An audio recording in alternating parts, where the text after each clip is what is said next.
I'll be at the Home and Garden Showcase. I won't be there continuously through it, but I'll be manning the table for the town square media stations for a few hours, maybe on a couple of different days.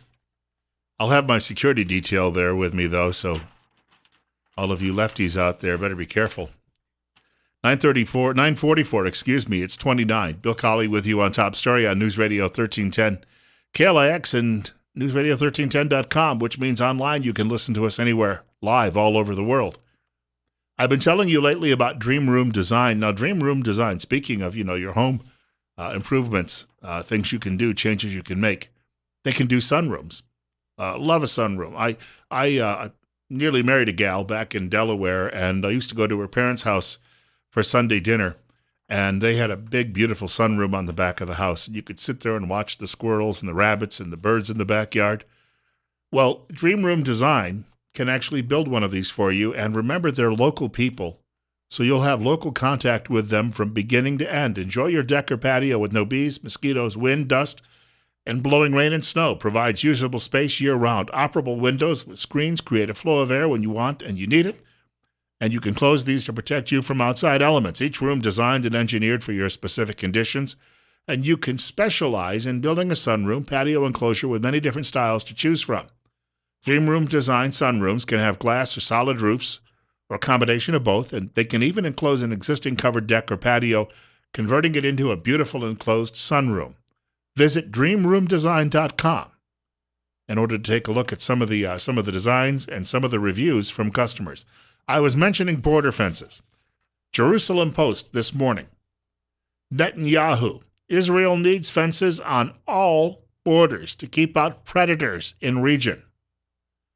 Israel needs to erect a fence around the entire country to protect itself from, quote, beasts, unquote, in the neighborhood. That from Prime Minister Benjamin Netanyahu Tuesday on a tour near, and I believe they call it Yalit, a segment of fence that is being erected along the Jordanian border. Quote, we are preparing a multi-year project to encircle Israel with a security fence to defend ourselves in the Middle East as it is now and as it is expected to be, unquote. And then he went on to say this. In the neighborhood in which we live, we need to protect ourselves against beasts. Pretty strong words, but you know what? His job as prime minister is to ensure the safety of his people. Our president, that's his job. Number one, uno. It's not to open up the borders. It's not to wave a fig leaf and tell all of these people coming in that they are going to be citizens. And please vote for the Democrat Party, and I'll give you a bunch of goodies that I've stolen from someone else. We have a caller with us. You're up next on News Radio 1310 KLIX. You're on the air. Bill, a border fence along the Mexican border would be the best thing for the Mexican people also. This way the drug money wouldn't be going back into Mexico to pay off politicians. Also, guns that the Mexican drug gangs would be buying wouldn't be going across the border. Some of them would be intercepted by a... One call a day, folks. One call a day. All right, let's go. You're up next. You're on News Radio 1310, KLIX.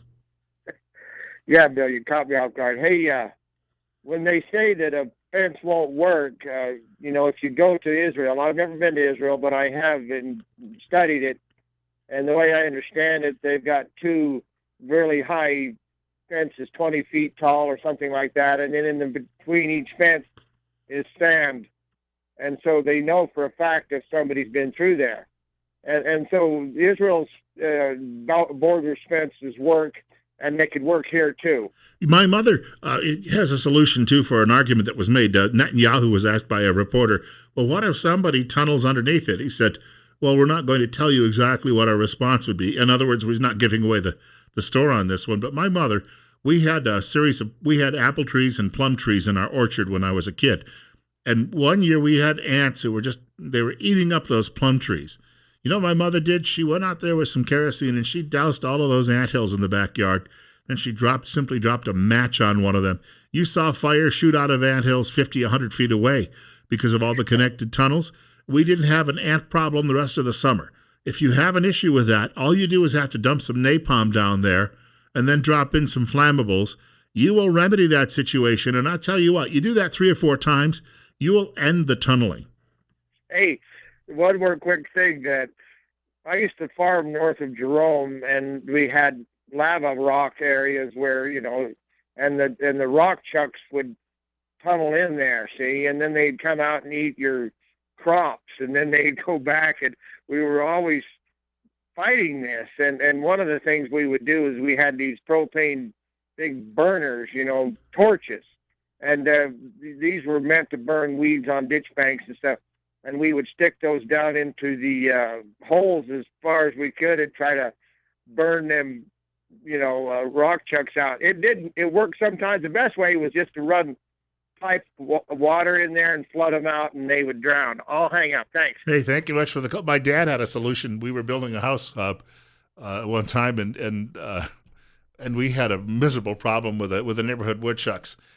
And so he finally discovered we had an old wood shed, and they had burrowed underneath it. So he was mixing some concrete, and we just swung the mixer around and dumped the concrete over the holes.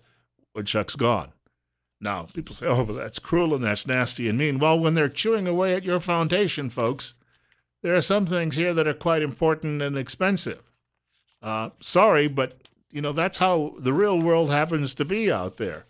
10 minutes away from 10 o'clock. Bill Colley with you. We had a fellow working on the house with me summer days that beautiful summer. It was the summer after Mount St. Helens. It was very chilly, but working inside the house, at least the shell of it, kept us busy and kept us warm. And we had a guy named Donnie, and Donnie was working on the house with me. And if Donnie saw a chuck out in the yard, he would just simply lean out the window. We didn't have glass in yet. He'd lean out the window. We kept a 22 inside. Bam! And that's when the first time, remember in cartoons, when you see an animal get shot and it falls over and its tail sticks up in the air and spins around? That really happens. Because you'd see one of these chucks, some of them 20, 22-pounders, would just roll over on their sides, tail would go up and spin around like that, and that would be the end of them. 29 right now. Bill Colley with you on Top Story on News Radio 1310 KLIX and newsradio1310.com. Speaking of the president giving away everything you have to illegal immigrants and perhaps refugees, people who are coming here, of course, looking for a free lunch in many instances, Investors Business Daily has this. Buried deep in the president's annual budget are a series of tables that few ever notice, but that are incredibly illuminating when it comes to understanding the size and scope of today's federal government. The table shows how much money the federal government spends on what budget officials describe as, quote, payments to individuals, unquote. Obama's budget puts the figure for next year at a mind-boggling $2.9 trillion out of a $4.1 trillion budget. Now, you don't have to be a mathematician to know that that's about 3/4 of that entire budget is transfer payments. In other words, more than 70% of federal spending amounts to taking money from one set of pockets and depositing it in another. And this figure is rising. Payments to individuals accounted for 60% of the budget when Obama took office, and less than 50% as recently as 25 years ago. Now we're approaching 3/4. And then Bernie Sanders comes along and says, oh, I'm going to take more from you and give it over here to these college kids so they can get a free ride. And they're all going to vote for me. And it's only going to cost us a few more $1 trillion. And we'll just add that to the debt. And that'll be good for us. And everyone will like it. Because everyone will know it's free. 9:52 now. Telephone number to reach our program, 736-0300. 736-0300. Also, Mr. Obama talking about that $10 tax, additional tax on each barrel of oil. Meanwhile, the Dow is down 388 points at the moment. Can I mention that quickly? Yeah. He wants to do these things because he says it'll be good for the economy and good for investment and good for the future. Just I can pass that along very quickly this morning. The writer at Washington Examiner of the editorial today, lead editorial, says it is cynical for a president already halfway out the door to pad his final budget with imagined goodies. He won't be around to take the blame. But he'll have a multi-million-dollar private life. Oh, thank you for inviting me to give a speech. The satchel is over there. Please load it with 10s and 20s. The oil tax is cynical, the writer says, not only because it won't happen, but from a substantive perspective, too. The moment oil prices fell and consumers began to benefit, Mr. Obama's first thought was to reach into their pockets and take about a quarter for every gallon sold. Such a tax would increase household expenses and probably cost jobs. Like most green policies, it will hit the poor while allowing its rich progenitors to indulge in their eco-preening. Oh, my Prius is so nice. I saw a funny commercial. These guys robbed a bank and they were criminals, but they drove a Prius. And so criminals are good for the environment. 9:54, Bill Colley with you on Top Story, and you're up next on KLIX. Yeah, Bill, you were talking a little bit earlier about the media and some of the things that they were doing, particularly with the Marco Rubio situation. And I have a little different take on it, and that is that there was a time when the media truly did believe in themselves as being the reporters of news and events and things that transpired. But they've got to where that they actually take the position that now they are in control, meaning that, if somebody like Rubio makes a mistake, if it's in their interest in any way to blow that up so that it gets in an inordinate amount of attention, then they will do so because they're constantly working an agenda rather than reporting the news. Yeah, I think you're spot on. I think that no matter where you look in modern media today, I mean, and it just as well over at Fox. I mean, it seems that they favor certain candidates, but you've got MSDNC and CNN and the New York Times. They've got their chosen, and what they're trying to do is tell everyone this is who you should vote for, and if you don't agree with them, then you're a racist and you're a bigot, and and you're just mean-spirited. So if there was any way to get a message, and this is one of the things that frustrates me, is that somebody like Marco Rubio, if I was to get a message to him, I would say when something goes a little bit awry, pause for a moment and then take a different position. Instead of repeating some of the talking points, give this kind of an approach. I long for the day when, and then you could give the policy that you would like to see. Americans would love to hear that. I long for the day when the media truly takes the position of reporter and takes care of their responsibility to the American people in that way. Well, I think that you're right, and I think that we're seeing at least the germination of that this year.